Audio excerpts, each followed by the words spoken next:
ภายใต้การนำพาของพรรคประชาชนปฏิวัติลาวสหพันธ์กรรมบาลลาวได้มีการกำเนิดและเติบใหญ่ขยายตัวมีผลงานในการพัฒนาเวียกงานกรรมบาลอย่างโดดเด่นวันที่1กุมภาพันธ์1956ศูนย์กลางพรรคได้ตกลงสร้างตั้งสหพันธ์กรรมบาลลาวขึ้นอย่างเป็นทางการเป็นเหตุการณ์การเมืองที่มีความหมายประวัติศาสตร์สำคัญอันหนึ่งของชนชั้นกรรมกรและผู้ออกแรงงานลาวบรรดาเผ่าตลอด70ปีผ่านมาสหพันธ์กรรมบาลลาวได้เอาใจใส่เคลื่อนไหวตามพระราชบทบาทสิทธิและหน้าที่ที่พรรคได้มอบหมายให้โดยได้กำหนดไว้ในโครงการดำเนินงานด้วยการสร้างและปรับปรุงกฎหมายว่าด้วยกรรมบาลลาวปรับปรุงกฎระเบียบแต่ละระยะปรับปรุงกงจักการจัดตั้งโครงประกอบบุคลากรแบบแผนวิธีเฮ็ดเวียกการขยายการจัดตั้งและสมาชิกกรรมบาลอยู่ในแต่ละคงเขตในขอบเขตทั่วประเทศเพื่อให้สอดคล้องกับความเป็นจริงและความเรียกร้องต้องการ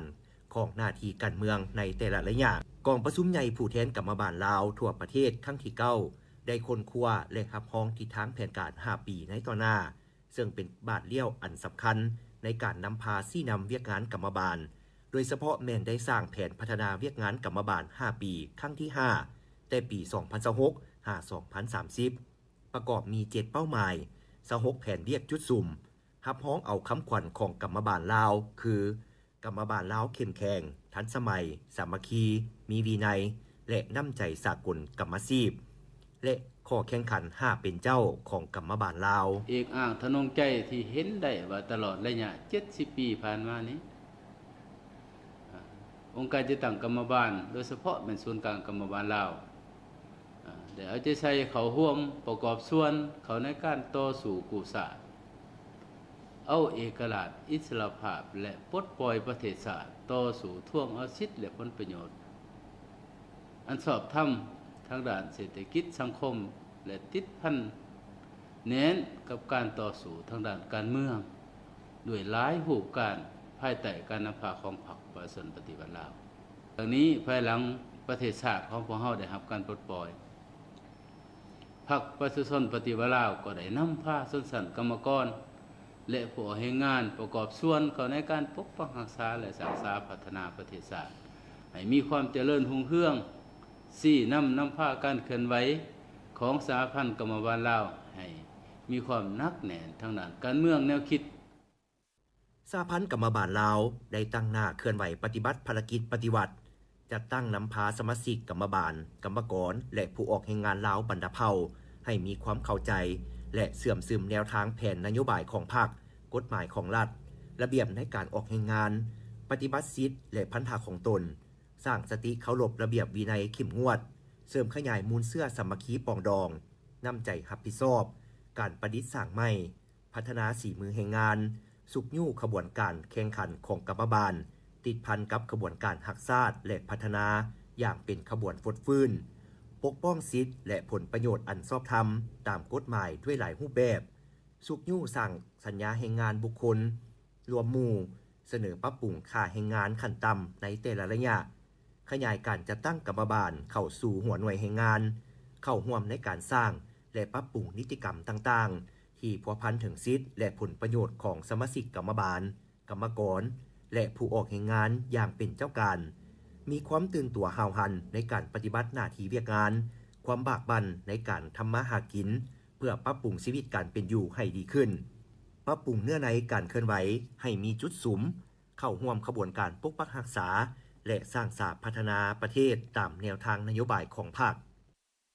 ซึ่งเห็นได้มาฮอดปัจจุบันนี้สมาชิกกรรมบาลอยู่แต่ละองค์การจัดตั้งของพรรคองค์การจัดตั้งของรัฐและบรรดาโครงจักรโครงงานแม่นได้ประกอบส่วนอันใหญ่หลวงในการสร้างสรรค์พัฒนาองค์การจัดตั้งที่เกี่ยวข้องเป็นพนักงานหลักแรงเป็นพนักงานการนำแต่ละของเขตและเป็นพนักงานอันสำคัญของบรรดาผู้หน่วยธุรกิจต่างๆสามารถสร้างผลกำไรเฮ็ดให้หัวหน่วยธุรกิจมีการพัฒนาเพื่อประกอบส่วนพันธะให้แก่การจัดตั้งภาครัฐสร้างและเฮ็ดให้เศรษฐกิจของชาติพวกเรามีความเข้มแข็งในระยะผ่านมานอกจากนี้การพัฒนาขยายแนวทางเปลี่ยนแปลงใหม่รอบด้านและมีหลักการของพรรคเข้าสู่เวียกงานตัวจริงโดยถือเอาการศึกษาอบรม การเมืองแนวคิดให้แก่สมาชิกกรรมบาลกรรมกรและชาวขอให้งานและมหาชนเป็นเวียกงานสำคัญและเป็นเวียกงานแถวหน้าของพรรคองค์การจะตั้งกรรมบาลก็ได้ซุ้มใส่เวียกนี้อย่างจริงจังและมีผลสำเร็จในระยะผ่านมาสาพันธ์กรรมบาลแต่ละขันแม้นได้เอาใจใส่เคลื่อนไหวเวียกงานปกป้องสิทธิและผลประโยชน์อันชอบธรรมของสมาชิกกรรมบาลกรรมกรและชาวขอให้งานตามพระราชบทบาทสิทธิและหน้าที่ของตนเหล่านี้ก็ยังได้เสนอต่อคณะกรรมการแห่งงานระดับชาติและปรับปรุงค่ายแห่งงานขั้นต่ำให้แก่ผู้ให้งานและวิสาหกิจได้ค้นคว้านำเสนอ รัฐบาลพิจารณาเงินเดือนและสวัสดิการให้แก่พนักงานราชการให้เหมาะสมกับสภาพทางด้านเศรษฐกิจสังคมในระยะผ่านมาเพื่อสืบต่อปฏิบัติตามมติกองประชุมผู้แทนทั่วประเทศครั้งที่ 12 ของภาคโครงการการเมืองครั้งที่ 3 ของภาคแผนพัฒนาเศรษฐกิจสังคมแห่งชาติ 5 ปีครั้งที่ 10 มติกองประชุมใหญ่ผู้แทนกรรมบาลลาวทั่วประเทศครั้งที่ 9 และแผนพัฒนาเวียกงานกรรมบาลครั้งที่ 5 ให้มีความเข้มแข็ง